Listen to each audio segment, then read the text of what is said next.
بھائی اور بچے اور نوجوان ساتھی اس تشیع کی تاریخ سنیں، ظالم کے خلاف سر جھکانے میں تیار ہوئے ہی نہیں۔ جب ہم اتنی مختصر تعداد میں تھے، اتنے مختصر پھر کبھی نہیں ہوئے کہ وہ مال غنیمت کو اپنے خاندان میں خرچ کر رہے ہوں، تو یہاں سے لے 10 آدمی 12 آدمی 15 آدمی جو ہیں، انہیں زندگی کیسی گزارنی چاہیے؟ ایک طرف میجورٹی نہیں، 99% بلکہ اور 0.5 جوڑ لیجئے، ایک طرف 10-15 لوگ۔ اب یہ 2 ولایتیں ایک ساتھ آگے بڑھ رہی ہیں۔ یہ جو گنتی کے لوگ ہیں 10 کی تعداد میں، 12 کی تعداد میں، 15 کی تعداد میں، انہیں زندگی کیسی گزارنی چاہیے؟ سوال۔ مسجدوں میں بیٹھے خاموشی سے، یا بلکہ مسجد میں جائیں نہیں، گھروں میں خاموشی سے بیٹھے اللہ اللہ کرتے رہیں، جب سماج میں نکلیں تو ان کی جیسی والی بات کریں، اپنے لوگ میں ملیں تو خاموشی سے اپنی والی بات کریں، ماحول میں جائیں تو جیسا ماحول ہو اسی رنگ میں رنگ جائیں، جیسا سامنے والا ہو پہلے اسے محسوس کر لیں تب کوئی لفظ زبان پہ لائیں، کیونکہ 10 لوگ ہیں 8 لوگ ہیں بھائی کل، انہیں یہ والی زندگی اختیار کرنی چاہیے۔ مگر کیا واقعی ایسا ہوا؟ بہت توجہ، ہمارے چھوٹے بھائی اور بچے اور نوجوان ساتھی اس تشیع کی تاریخ سنیں، شیعیت نام کس کا ہے سنیں، حقیقی دین اور دیندار کون ہے یہ سنیں۔ پوری ذمہ داری سے عرض کر رہا ہوں، اتنی مختصر سی تعداد میں جب ہم تھے، کبھی بھی حق والوں نے باطل کے سامنے خاموشی اختیار کی ہی نہیں۔ اور توجہ کریے گا، میں 2-4 دن 2-4 گھنٹے کی بات نہیں کر رہا ہوں، 2-4 دن کوئی موقع نکالے مجھ سے ڈیبیٹ کرے میں تیار ہوں، یہ تو میں خلاصہ بیان کر رہا ہوں۔ اس کی سب سے بڑی دلیل سنیں، کوئی زمانہ، کوئی صدی، کوئی عہد، کوئی دہر ایسا ہماری تاریخ میں گزرا ہی نہیں جب ہمیں قتل نہ کیا گیا ہو، قید خانوں میں نہ ڈالا گیا ہو، زندانوں میں نہ ڈالا گیا ہو، تازیانے نہ مارے گئے ہوں، ہمارے خون سے دیواریں نہ اٹھائی گئی ہوں۔ یہ سب کیوں ہو رہا تھا؟ اگر ہم بھی گھر میں خاموش بیٹھ گئے ہوتے، نہ قید خانوں میں ہوتے، نہ کبھی ستائے جاتے، نہ کبھی پریشان کیے جاتے، مگر تشیع کی تاریخ جو اتنی خون سے گزری ہے، یہ اس بات کی دلیل ہے کہ مختصر ضرور تھے مگر باطل کے سامنے کبھی جھکے نہیں۔ صدر پڑھے محمد والے محمد کو۔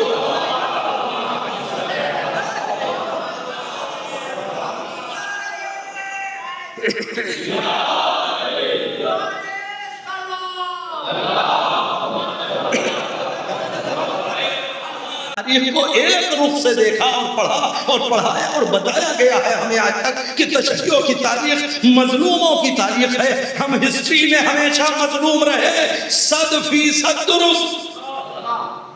100% ہم آپ سے متفق ہیں کہ ہم تاریخ میں ہمیشہ مظلوم رہے، مگر یہ ایک رخ ہے، سکے کا ایک پہلو ہے۔ دوسرا پہلو بھی دیکھیے، کیوں مظلوم رہے؟ اس لیے کہ ہم تاریخ میں کبھی خاموش بیٹھے ہی نہیں، ظالم کے خلاف سر جھکانے میں تیار ہوئے ہی نہیں۔ جو کریے گا، چنانچہ تشیع کی ہسٹری اور تاریخ یہ ہے کہ جب رہے، جتنے رہے، جس حال میں بھی رہے، ظلم کے خلاف بولتے رہے، اور یہی ظلم کے خلاف گردن نہ جھکانے کا نتیجہ یہ رہا کہ ہر صدی میں ہمارے ساتھ قلم کیے گئے، ہر زمانے میں ہم قتل کیے گئے۔ چلیے جلدی جلدی مثال دیتے ہیں، کبھی ایسا نہ ہوا تاریخ میں کہ ہمیں بلا کر کے دھوکے سے مارا گیا ہو۔ پھر اس زمانے سے میں بالکل الٹی بات کرنے جا رہا ہوں، مگر توجہ رکھیے گا، کبھی تاریخ میں ایسا نہیں ہوا کہ ہمیں دھوکے سے مارا گیا ہو۔ آج کے دور میں جب وہ پہنچتے ہیں اور رہبر کے سلسلے مفہوم مجلسیں کرتے ہیں تو یہ جملہ ہمارے زبان میں بھی جذباتی طور پہ آ جاتا ہے، دھوکے سے مار دیا جی نہیں، کبھی ہم دھوکے سے مارے ہی نہیں گئے، کبھی چلے عہد امیر المومنین ہے، پیغمبر نے ابھی آنکھ بند کی ہے اور اب زمانہ امیر المومنین کا ہے، اور ایسے میں مختصر سے لوگ ہیں، توجہ کریے گا، ایسے میں کہ جب اپنا ساتھ دینے والا کوئی نہیں، اپنے پاس طاقت نہیں، اپنے پاس حکومت نہیں، اپنے پاس اقتدار نہیں، وہ کہ جس کے دل میں محبت علی ابن ابی طالب 90 درجے پر تھی، وہ اس تنہائی کے عالم میں بھی دربار میں چلا جاتا ہے اور قرآن مجید کی ان آیتوں کو پڑھنا شروع کرتا ہے کہ تم نے کیوں حق کو باطل اور باطل کو حق بنایا، کہ وہ مال غنیمت کو اپنے خاندان میں خرچ کر رہے ہو، سنو قرآن کس جہنم کی بات کر رہا ہے، اتنا پریشان کر دیا کہ انہوں نے اٹھا کر کے شام بھیج دیا،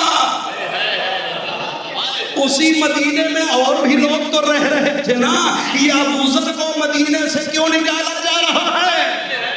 اس لیے کہ سب سر جھکا رہے ہیں، ابو ذر سر اٹھا کر شام بھیج دیا گیا۔ دیکھیے پالیسی نہیں بدلتی ہے، مدینے میں رہیں گے تو جو ذمہ داری ہے وہی ذمہ داری شام میں بھی ہے، اب شام میں چلے جاتے ہیں دربار میں، روزانہ وہی آیتیں جو مدینے میں پڑھتے تھے اب شام کے دربار میں پڑھ رہے ہیں، انہوں نے خط لکھا یہ کون سی مصیبت ہمارے پاس بھیج دیا آپ نے، لہذا انہیں ہم واپس بھیج رہے ہیں شام سے بے کجاوا اونٹ کی پشت پر پیغمبر کے صحابی کو بٹھا کر کے مدینے بھیجا گیا اس حال میں کہ جب مدینے پہنچے تو ران اور پنڈلیوں کا سارا گوشت اڑ چکا تھا، اونٹ کی پشت خون سے رنگین ہو چکی تھی، مگر ایک دن بھی ابو ذر گھر نہیں بیٹھتے ہیں، توجہ کریے گا، رات کی تاریکی میں فاقوں پہ فاقے ہیں، غلام کے ہاتھوں درہم و دینار کی تھیلی بھیجی جاتی ہے، کسا اسے دے لیجئے، غلام سے اتنا کہا ہے کچھ نہیں کروانا ہے، اگر انہیں دینے میں کامیاب ہو جاؤ گے تو کل صبح میں تمہیں آزاد کر دوں گا، توجہ کریے گا، رات کی تنہائی، سناٹا، دستک، ابو ذر نے دروازہ کھولا، خیریت کو دیکھا کہ سرکار کا خادم